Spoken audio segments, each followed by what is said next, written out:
Hello everyone. A few days ago I penned an irritated tweet in response to one of the latest happenings on the increasingly heated culture war front, in response to the decision of an actor named Ellen Elliott Page. I am employing this awkward and impossible naming style because it is now apparently mandatory, and am probably doing it wrong nonetheless, as you're doing it wrong is the whole point of what has been made mandatory. But also, I'm trying to make a point.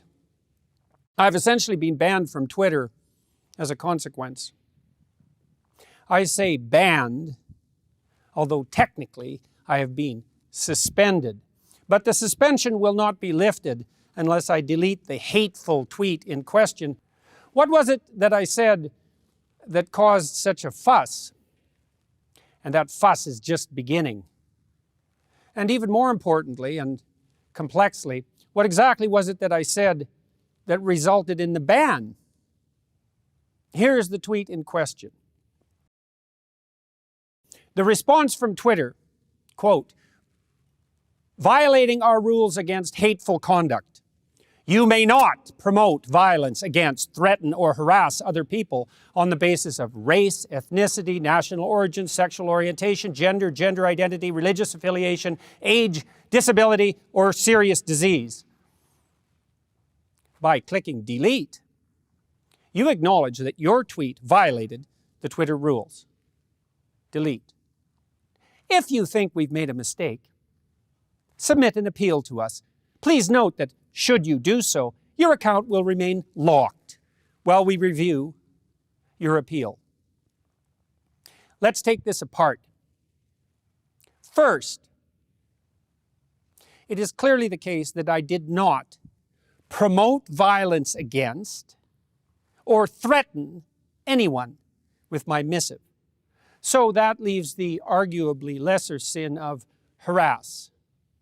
Let's assume, since I wasn't informed, that that was the crime.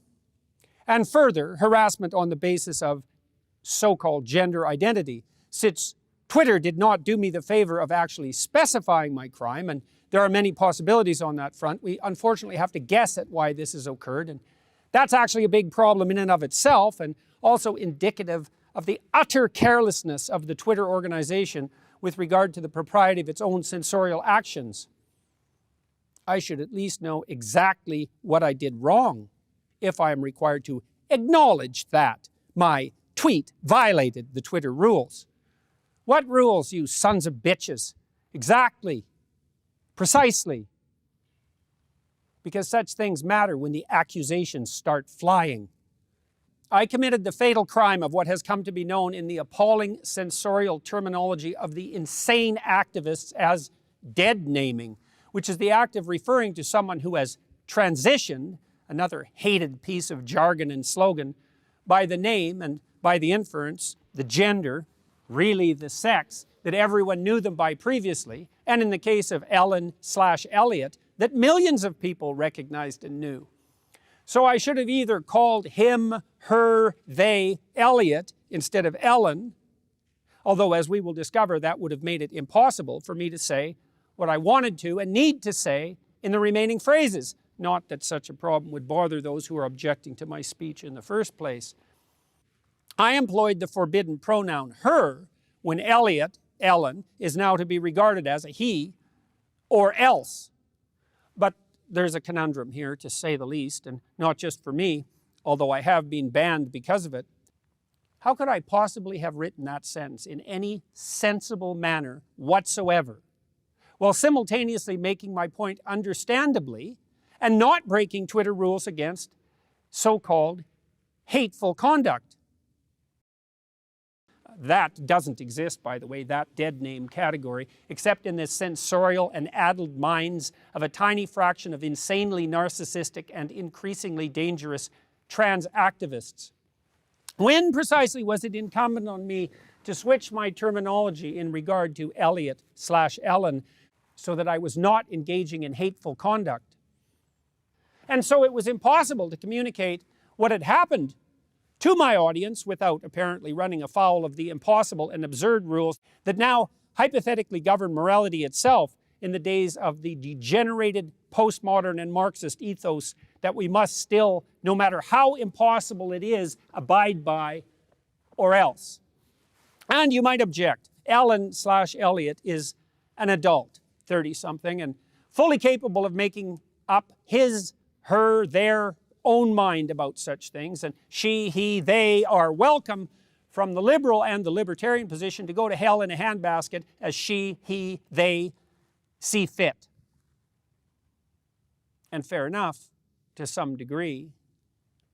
But I don't believe it is either merely picayune or inappropriate to point out that Ellen/Elliot, who is quite a good actor/actress, is also a ritual model for emulation, being a star with all the privileges and, let us point out, the responsibilities that go along with that. So by acquiescing to this surgery and by publicizing it, and by insisting upon the sanctity and the moral virtue of his, her, their new, expensive, dangerous, and medically enhanced identity, and by participating in the whole identity charade, Ellen/Elliot has undoubtedly, with his, her, their so-called courage, and remember the White House itself has tweeted out every indication of believing in the courage of those who transition, enticed many a poor, confused adolescent, girl most likely, to blame her emergent pubescent self-consciousness, confusion, and discomfort on being born in the wrong body and believing that the courageous, self-affirming, and morally admirable route is hormonal treatment, sterilization, subjugation to a lifetime of expensive medical complication. How delightfully profitable is that? And misery. And I believe firmly that Ellen/Elliot, or whatever the hell her name or his name is, bears moral culpability for that.